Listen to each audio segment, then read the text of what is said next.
Changes आने लगते हैं, जिससे कि ये दोनों एक दूसरे की तरफ अट्रैक्ट होने लगते हैं। अब ये दोनों इस आइसलैंड पर क्या करेंगे और ये इस आइसलैंड पर किस तरह से फंसे, ये जानने के लिए वीडियो के लास्ट तक बने रहना। दोस्तों मैं आपको प्रॉमिस करता हूँ कि ये मूवी आपको बिल्कुल भी डिसअपॉइंट नहीं करेगी, इसलिए मूवी के लास्ट तक बने रहना। So now let's explain this movie.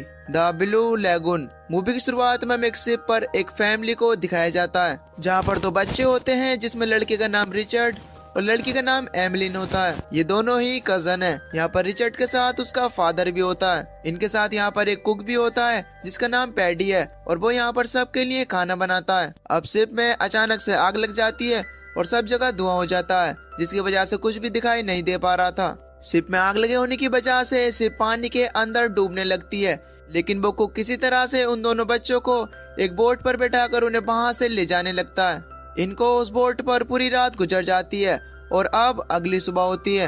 अब एमिलिन देखती है कि वो एक आइलैंड के पास पहुंच चुके हैं, इसलिए वो जल्दी से पैडी को जगाती है। पैडी जब उस आइलैंड को देखता है तो वो काफी ज्यादा खुश होता है और वो अपनी नाव को उस आइलैंड तक ले जाने लगता है।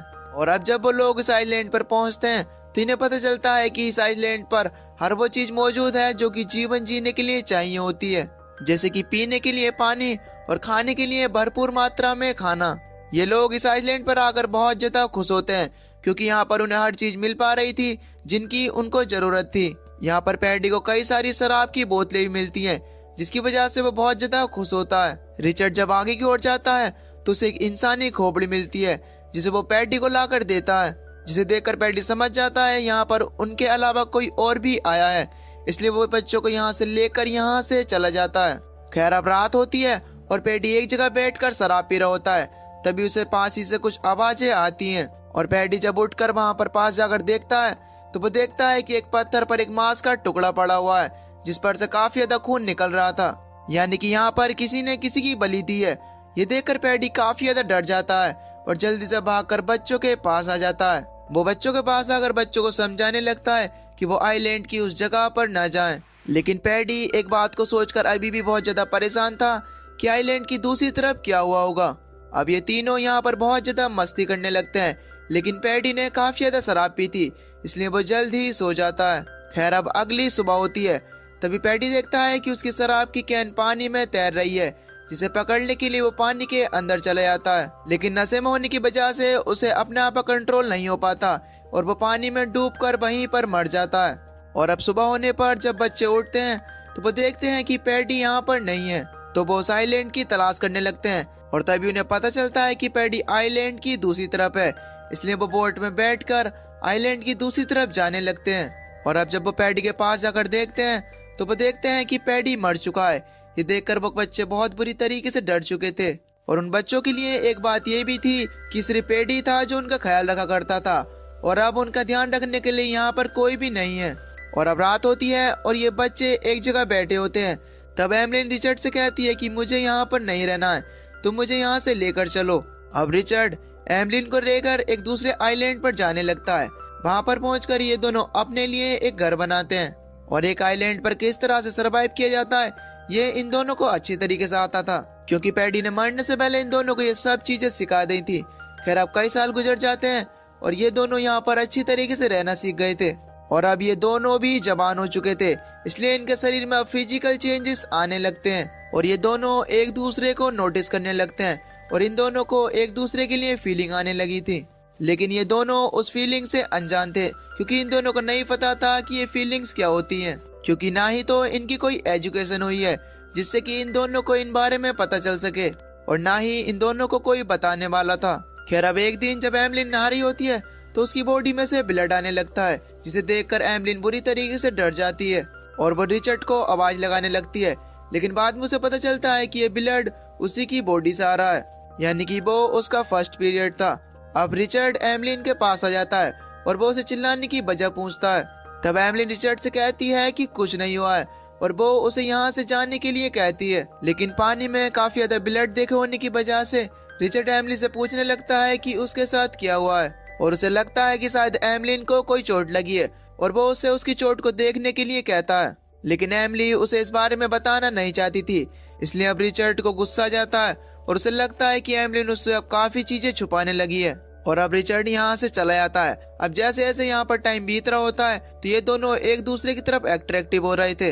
अब एक दिन एवलिन को ड्रम बजने की आवाज आती है और जब वो वहां पर जाकर देखती है तो उसे पता चलता है कि ये आवाज दूसरी तरफ से आ रही है। इसलिए एवलिन वहां पर जाकर देखने लगती है। एवलिन वहां पर देखती है कि वहां पर एक बहुत ही बड़ी मूर्ति है और उस मूर्ति में से खून निकल रहा है। ये देखकर एवलिन बहुत ही बुरी तरीके से डर जाती है तो वो जल्दी से भागकर रिचर्ड के पास आती है और रिचर्ड के पास आकर उसे सारी बातें बता देती है। उसकी बातें सुनकर रिचर्ड को बहुत ज्यादा गुस्सा आता है क्योंकि पैडी ने उन दोनों को वहां पर जाने से मना किया था और उन दोनों को कसम दी थी कि उन दोनों में से कोई भी आइलैंड की उस तरफ नहीं जाएगा। लेकिन एवलिन ने उस तरफ जाकर पैडी की कसम को तोड़ दिया है, जिस बात से रिचर्ड को बहुत ज्यादा गुस्सा आता है। और अब जब रात को एवलिन सोती है तो उसे एक सपना आता है और वो देखती है कि रिचर्ड पानी में डूब रहा है और पानी में डूबने की वजह से रिचर्ड की मौत हो गई है। ये देखकर वो काफी ज्यादा डर जाती है और वो जोर से चिल्लाती है। उसके चिल्लाने की आवाज सुनकर रिचर्ड भी यहाँ पर आ जाता है। रिचर्ड के आने पर वो रिचर्ड से कहती है कि वो उसे कभी भी खोना नहीं चाहती है और वो ये कहकर रिचर्ड को किस कर लेती है। और अब रिचर्ड के अंदर फीलिंग आ जाती है और वो उसके करीब आने की कोशिश करता है, लेकिन एवलिन को ये सब अच्छा नहीं लगता है और वो वहाँ से चली जाती है। खैर अब सुबह होती है, उसे रोकती है लेकिन वो गुस्से में होता है और वो एवलिन की बात नहीं मानता है और वो वहाँ से चला जाता है। एवलिन उसे बनाने के लिए उसके पीछे पीछे आती है। तब वो देखती है कि रिचर्ड पत्थर के पीछे खड़ा होकर कुछ कर रहा है। एवलिन को ये देखकर आखिरकार समझ में नहीं आ रहा था कि रिचर्ड क्या कर रहा है। जब एवलिन उसे आवाज लगाती है तो रिचर्ड उस पर गुस्सा होता है। खैर अब इसके बाद रिचर्ड को एक सीप आता हुआ दिखाई देता है, इसलिए वो जल्दी से भागकर एक पहाड़ी की तरफ जाता है जहाँ पर उसने कुछ लकड़ियां इकट्ठा कर रखी हुई थी जिसमें वो आग लगाकर उन्हें सिग्नल दे सके। लेकिन उसे जाने में देर हो जाती है और इतने में वो सिप वहाँ से चली जाती है, जबकि एवलिन भी वहीं पर थी। वो चाहती तो वो उसमें आग लगाकर उन्हें सिग्नल दे सकती थी, लेकिन एवलिन ऐसा नहीं करती है क्योंकि एवलिन को यहाँ पर रहना अब अच्छा लगने लगा था। इस बात पर रिचर्ड एवलिन पे बहुत ज्यादा गुस्सा होता है और वो अपने लिए एक नाव बनाता है और वो उस नाव में अकेले बैठकर वहां से जाने लगता है। लेकिन उसकी नाव कुछ ही दूरी पर पानी में डूब जाती है और ये देखकर एवलिन उस पर बहुत ज्यादा हंसती है। अब रिचर्ड वापस आ जाता है। रिचर्ड को वापस आते हुए देखकर एवलिन उसकी मजाक बनाने लगती है और वो उससे कहने लगती है कि मुझे पता है कि तुम उस दिन पत्थर के पीछे क्या कर रहे थे, जिस पर रिचर्ड उस पर गुस्सा करता है और वो कहता है कि क्या तुम मुझे छुप कर देखती हो। तब एवलिन उससे कहती है कि जब मैं बिना कपड़ों में होती हूँ तो तुम भी मुझे छुप कर देखा करते हो और इस बात को मैं बहुत ही अच्छी तरीके से जानती हूँ। अब इस बात से रिचर्ड को और भी ज्यादा गुस्सा आता है और वो झोपड़ी के अंदर जाता है और वो वहाँ पर पहुंचकर एवलिन का सारा सामान निकाल कर बाहर फेंकने लगता है और वो उससे कहता है कि झोपड़ी मैंने बनाई है और मैं तुम्हारे साथ नहीं रह सकता और इसलिए अब एवलिन को बाहर ही रहना पड़ता है।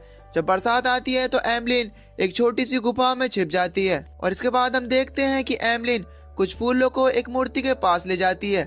इसका मतलब यह है कि एवलिन उस मूर्ति को अपना गॉड मानने लगी थी। और अब जब वो फूल रखकर अपनी गुफा की तरफ आ रही होती है तो तभी उसका पैर एक जहरीली मछली के ऊपर रख जाता है, जिसकी वजह से वो जख्मी हो जाती है। अब रिचर्ड ने कई दिनों से एवलिन को नहीं देखा था, इसलिए रिचर्ड को एवलिन की फिक्र होने लगती है। इसलिए रिचर्ड एवलिन को देखने के लिए उसके पास जाता है और जब वो उसके पास जाकर उसे देखता है तो वो देखता है कि एवलिन काफी हद तक बीमार थी। रिचर्ड एवलिन से पूछता है कि उसे क्या हुआ है, जिस पर एवलिन उसे बताती है कि उसका पैर एक जहरीली मछली के ऊपर रख गया था और जिसकी वजह से वो बीमार हो गई है। अब एवलिन रिचर्ड से कहती है कि मुझे मेरे गोट के पास ले चलो। अब रिचर्ड एवलिन को उठाकर उसके गोट के पास उसे ले जाने लगता है और उनसे प्रे करने लगता है कि वो एवलिन को जल्द से जल्द ठीक कर दें।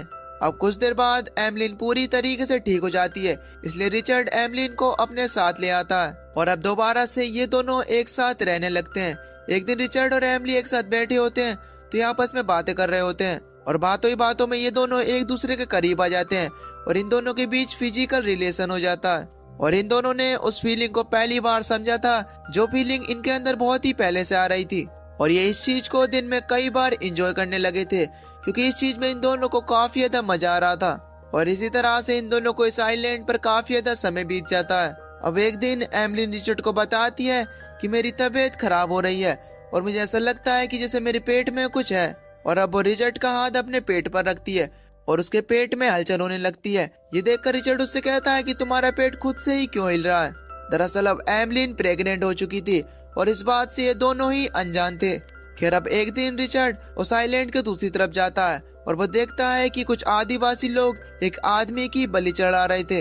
ये देखकर वो काफी ज्यादा डर जाता है और वो जल्दी से भागकर एमलिन के पास आता है। लेकिन एमलिन के पेट में दर्द होने की वजह से वो काफी ज्यादा चिल्ला रही थी और रिचर्ड उसके पास आकर उसे दिलासा देता है। दरअसल एमलिन की डिलीवरी का वक्त आ गया था और वो यहाँ पर एक बच्चे को जन्म देती है। उस बच्चे को देखकर ये दोनों काफी ज्यादा खुश होते हैं और वो उसे अपने झोपड़ी में ले आते हैं। कुछ देर के बाद वो बच्चा रोने लगता है। इन्हें लगता है कि ये बच्चा काफी ज्यादा भूखा है, इसलिए वो उसे खाना और पानी खिलाने लगते हैं। लेकिन इन दोनों को ये पता नहीं था कि इस बच्चे को इन सब चीजों की नहीं बल्कि माँ के दूध की जरूरत है। अब बच्चे को रोते हुए देखकर एमलिन उसे सीने से लगा लेती है, जिससे कि वो अपना खाना खुद से ही लेने लगता है। ये बच्चा एक लड़का था और ये उस लड़के का नाम पैडी रखते हैं, क्योंकि दरअसल ये पैडी को काफी ज्यादा मिस किया करते थे। अब ये दोनों अपने बच्चे के साथ इस आइलैंड पर काफी ज्यादा खुश रहा करते थे और इसी तरह से इस आइलैंड पर इनको कुछ साल गुजर जाते हैं और वो बच्चा भी अब बड़ा हो जाता है। अब रिचर्ड कुछ सामान इकट्ठा कर रहा होता है, वहीं पर इनका लड़का कुछ जहरीली बेरीज को तोड़कर अपनी नाव में रख लेता है। अब एमलिन वापस आने के लिए जब अपनी नाव को चलाने के लिए पतवार को चला रही होती है तो उसके हाथ से पतवार गिर जाती है और उसकी नाव आगे की तरफ जाने लगती है। वो जल्दी से रिचर्ड को आवाज लगाती है। रिचर्ड जल्दी से भागता हुआ उसके पास आता है, लेकिन तभी रिचर्ड के पीछे एक शार्क लग जाती है और एमलिन रिचर्ड को बचाने के लिए अपनी दूसरी वाली पतवार को भी उस शार्क के ऊपर फेंक देती है, जिससे कि शार्क यहाँ से चली जाती है और रिचर्ड भी नाव के ऊपर चढ़ जाता है। लेकिन नाव को कंट्रोल करने के लिए इनके पास अब कुछ भी नहीं बचा था। अब इसलिए इनकी नाव समुद्र की गहराइयों की तरफ जाने लगती है। अब इनकी नाव को चलते चलते काफी समय हो चुका था और अब इनको भूख भी लगने लगी थी, जिसकी वजह से इनका बच्चा उन जहरीली बेरीज को खा लेता है, जिसे एमलिन देख लेती है और उसे ऐसा लगता है कि जैसे उसका बच्चा अब कुछ ही समय में मर जाएगा। और इसलिए अब रिचर्ड ये फैसला करता है कि वो दोनों भी ये बेरीज खाकर अपनी जान दे देंगे, जिससे कि वो दोनों भी उन बेरीज को खा लेते हैं और बेहोश हो जाते हैं। दरअसल ये बेरीज इतनी ज्यादा जहरीली नहीं थी कि जिससे किसी की जान चली जाए, जिसकी वजह से ये तीनों के तीनों बेहोश हो जाते हैं। और अब इस बोट को समुद्र में बहते हुए देख रिचर्ड का फादर इन्हें देख लेता है और अब वो अपनी बोट लेकर इनके पास आ जाता है। वो अपने आदमियों को इनको चेक करने के लिए कहता है और अब जब उन्हें चेक करते हैं तो उन्हें पता चलता है कि तीनों के तीनों जिंदा हैं, बल्कि ये तो सिर्फ बेहोश ही थे। और इसी के साथ इस मूवी का यहीं पर एंड हो जाता है। क्या आपको भी ऐसा लगता है? लेकिन ऐसा बिल्कुल भी नहीं है दोस्तों। इस मूवी का अभी नेक्स्ट पार्ट भी है। अगर आपको वो देखना है तो नीचे कमेंट में नेक्स्ट पार्ट टाइप जरूर करना। बाकी मैं मिलता हूँ आपको एक न्यू वीडियो में, तब तक के लिए till then take care, love.